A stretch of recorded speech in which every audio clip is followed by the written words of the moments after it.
Langkah pertama, download sales data dan template. Nah, di sini saya membuka data pada jendela Excel, lalu klik From Text atau CSV, import melalui file, lalu buka sales data. Karena kolom A sampai M sudah berisi, saya melanjutkan mengisi kolom N dengan NIM saya sendiri. Untuk kolom O diisi dengan faktor NIM. Untuk mengisi faktor NIM, saya mengetikkan rumus if lalu value.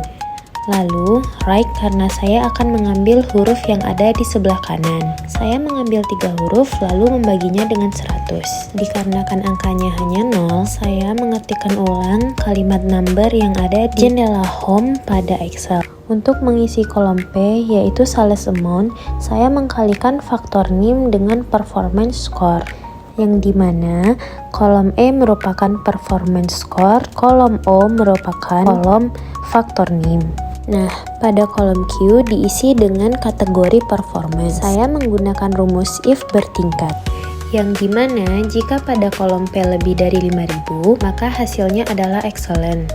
Jika pada kolom P berisi dengan lebih dari 3.000, maka hasilnya adalah good. Dan jika pada kolom P berisi dengan lebih dari 1.500, maka hasilnya adalah average. Nah, jika pada kolom P berisi dengan angka di bawah itu, maka dia below average. Lalu di kolom R atau profit per unit, saya menggunakan rumus if, lalu mengurangi jumlah unit price atau sama dengan I dikurang dengan unit cost atau sama dengan huruf H. Tidak lupa Ctrl D untuk mengcopy ke bawah. Pada kolom S berisi dengan total profit. Saya menggunakan rumus if lalu mengkalikan profit per unit dengan quantity sold. Pada kolom T berisi dengan profit kategori. Saya menggunakan rumus if yang dimana jika total profit lebih dari 1.000, maka hasilnya adalah high profit. Jika total profit lebih dari 500, maka hasilnya adalah medium profit. Selain itu adalah low profit.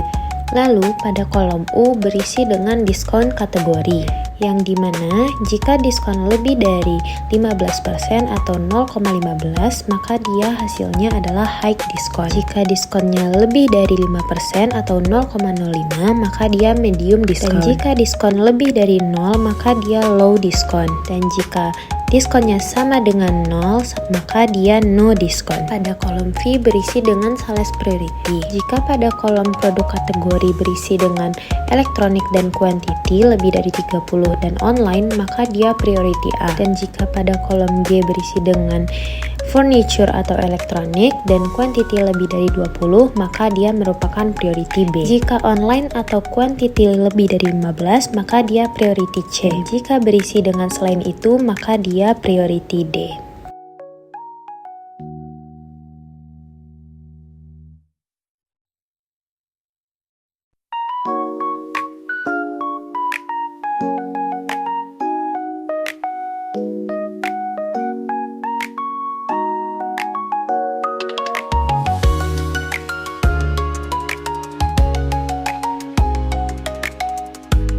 Pada kolom ini, saya isi dengan negara.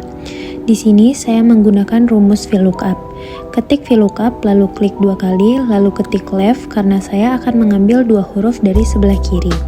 Masukkan A2 titik koma 2, di mana saya akan mengambil 2 huruf dari kolom A. Lalu, saya mengambil tabel pedoman yang ada di kolom J dan K. Setelah itu, saya mengunci dengan Fn dan F4. Pada kolom C diisi dengan kode produk. Saya menggunakan VLOOKUP MID karena akan mengambil huruf yang ada di tengah. Saya mengambil huruf ketiga sebanyak 3 ke belakang. Lalu, saya mengambil data pedoman pada kolom N sampai P karena saya memiliki NIM genap. Di sini, saya mengambil kolom kedua dari N sampai P karena saya mencari kode produk.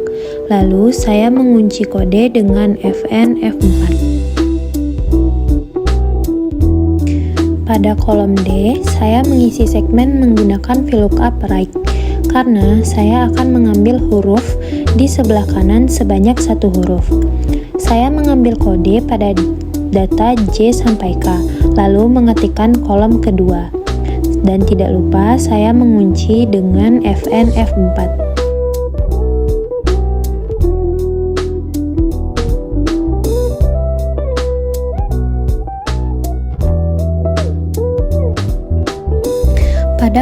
harga, saya menggunakan rumus VLOOKUP MID karena saya akan mengambil huruf yang berada di tengah, yaitu huruf ketiga sebanyak 3 huruf.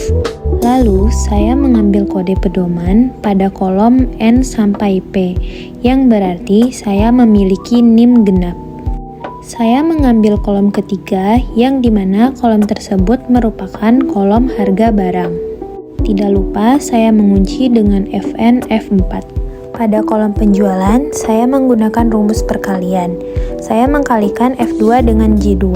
Lalu, saya mengkalikan dengan angka terakhir NIM saya, yaitu 4. Untuk mencari total penjualan, saya menggunakan rumus sum. Lalu, saya menambahkan H2 titik koma H81. Untuk mencari rata-rata penjualan, saya menggunakan average, lalu mengetikkan H2 titik koma H81. Untuk mencari penjualan terbesar, saya menggunakan max, lalu mengetikkan H2 titik koma H81.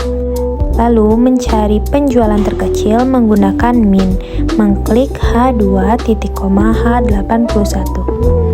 Jika sudah, buat sheet baru, lalu masukkan template employee. Lalu pada data, klik from text atau CSV.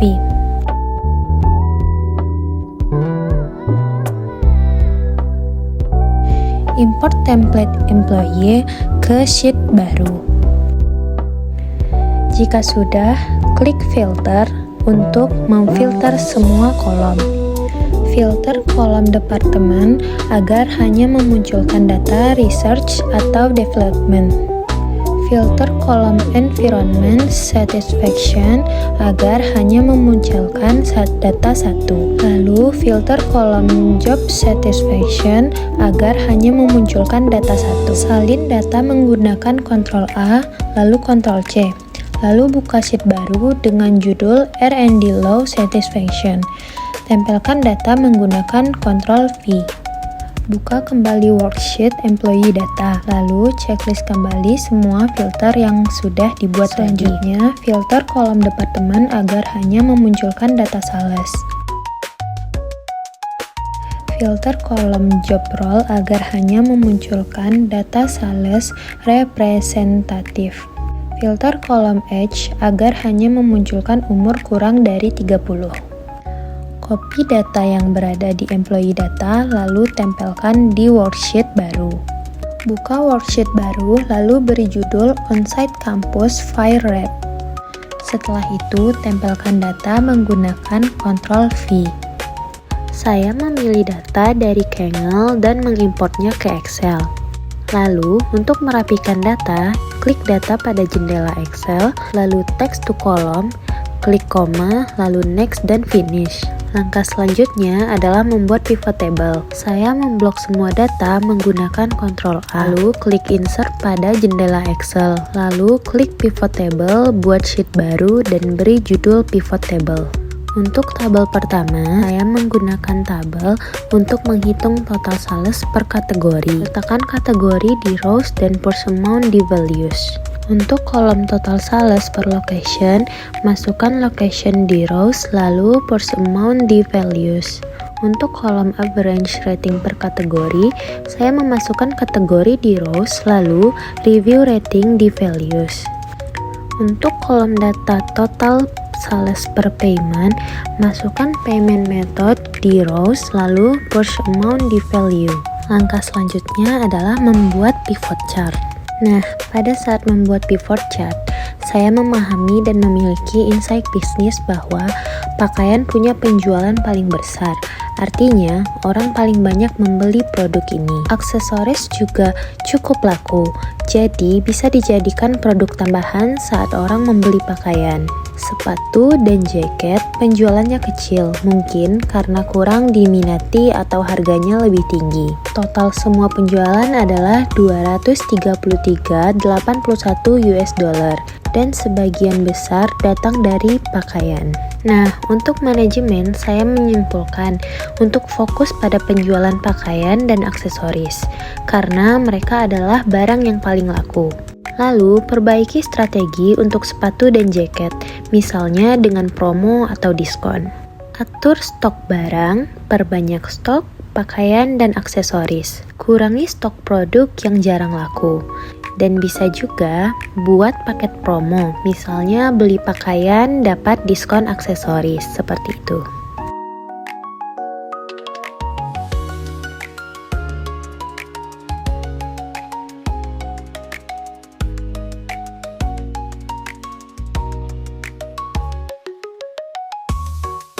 Sekian presentasi dari saya. Assalamualaikum warahmatullahi wabarakatuh.